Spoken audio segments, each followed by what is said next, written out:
I know some of you are a bit skeptical that I'm making a video of Friday Night Funkin', so disclaimer, no, I'm not selling out, and no, I'm also not turning into a Friday Night Funkin' channel, but this game has been making some serious waves recently. Millions of people play the game daily, and there's an incredibly talented community of fan artists and modders that take the game further every single day. I'm honestly really happy to see that rhythm games are coming back on the map again, finally getting the love they deserve, and to top it off, is a 4-key game that's causing this to happen. What isn't there to love about it? But all my endeavours of figuring out why this game in particular was the one to blow up, there's one thing I've noticed that people praise in common: the music.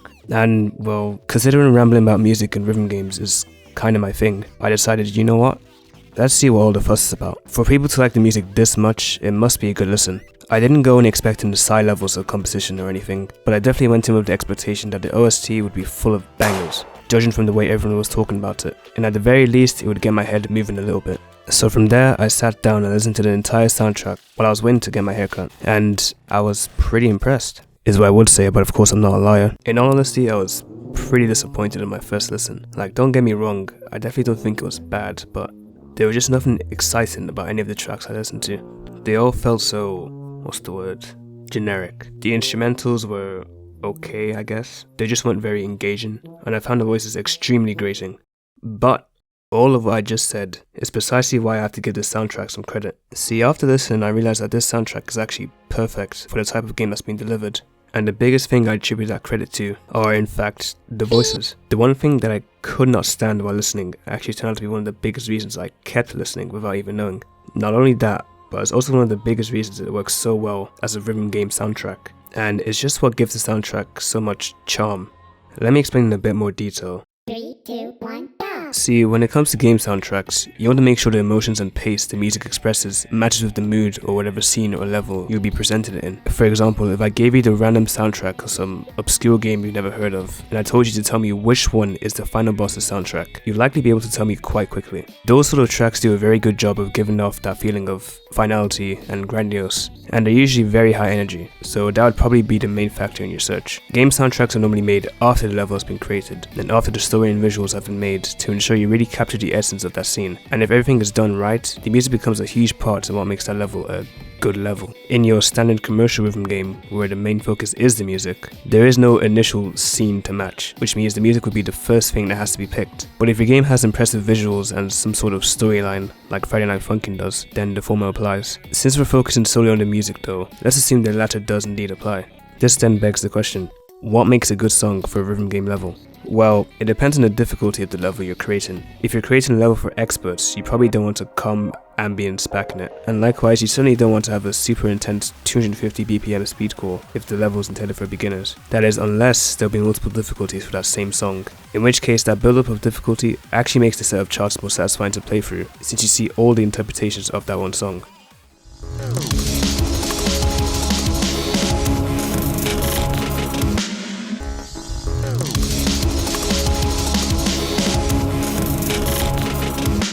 On top of this, as mentioned before, the song has to match with the mood of the scene you intend to create, as well as the type of level you want to create. What I mean by the type of level is the type of patterns you want to feature in that level. If you want it to be a song that challenges your ability to hit jacks, for example, or if you want one that tests your ability to hit streams, you have to pick a song that actually allows for that kind of expression.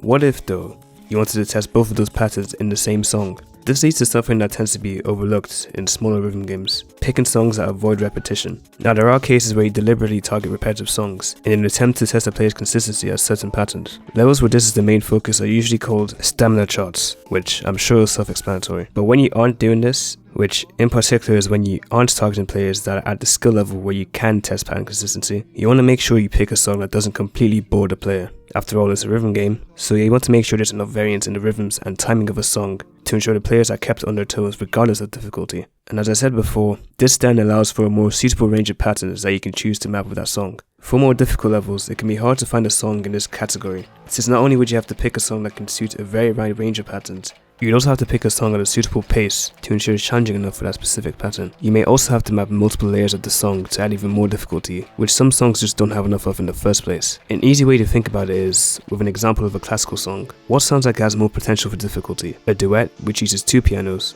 or a quartet, which uses 4 pianos? Assuming they both have the same tempo and all pianos are being used, the quartet will always have more potential since it has more layers that can be charted at once. But when you're making easier charts, pattern variance is much simpler to achieve. In fact, pretty much any song under the sun could become an engaging easy chart. The easiest way you could achieve this is by solely mapping to the lead melody of the song. This is essentially the most recognizable phrase of a song. For example, this is your guitar or piano in some game soundtracks like Undertale.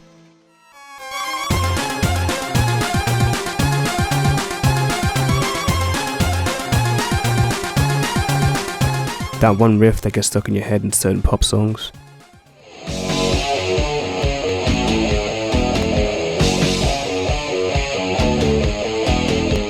Or in some cases just the vocals, which for example are prominent in rap songs, and these do a great job and have a lot of variations in cadence and rhythm.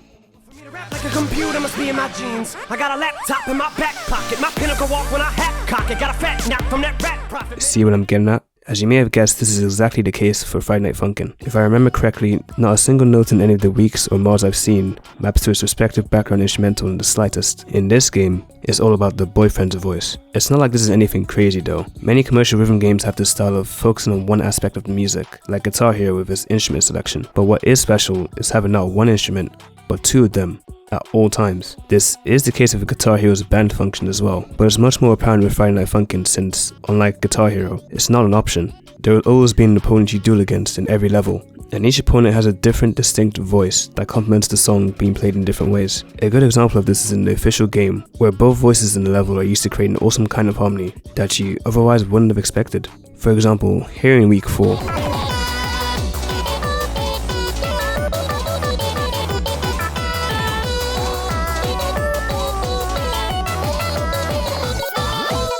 I just love how it can be used to create entirely new elements of a track, such as in the Tricky mod when the clown's voice is used as a bass line.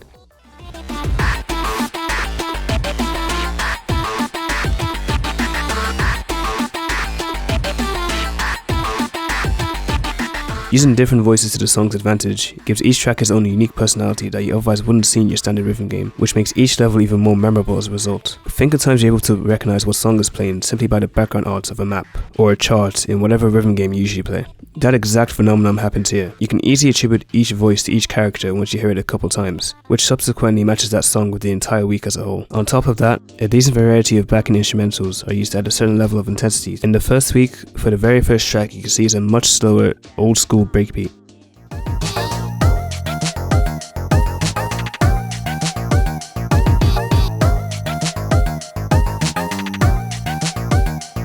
Its chill vibes are meant to be a solid introduction to the game without making the player fear for their lives. And then when the last track comes, which tries to test what the player has done so far, the instrumental becomes much more intense and involved.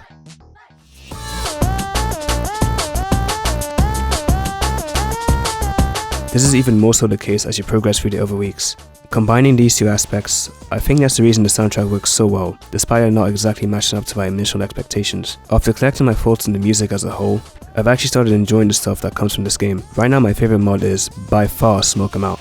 Check it out if you haven't. The last phase is really good. That actually brings me on to a point I've been wanting to get off my chest. A lot of people who actively play rhythm games, myself included, go in with the expectations of seeing a fully fleshed out rhythm game made for cultivating the best of 4 key players, very much like Eterna. Or perhaps even worse, they expect it to be designed as an introduction to rhythm games. I've seen countless people bash Friday Night Funkin' for poor charting or a bad input system. And whilst the poor input system can't be excused, that should be a given for any game. Personally, I don't think the poor charting is something that should be cared about in the grand scheme of things. Bad charting is only a concept that coexists within the community of rhythm game veterans, but when it's aimed towards very casual players, or people that haven't touched a rhythm game in their life, do you really think it matters that much how bad the charting is? Does bad charting even exist at that level? My point is, the goal of the developers isn't to create a fully fleshed out 4-key rhythm game, or else they would have just created another Quaver clone or Ostmania clone or something. It's to create a game with charming characters, voices and music,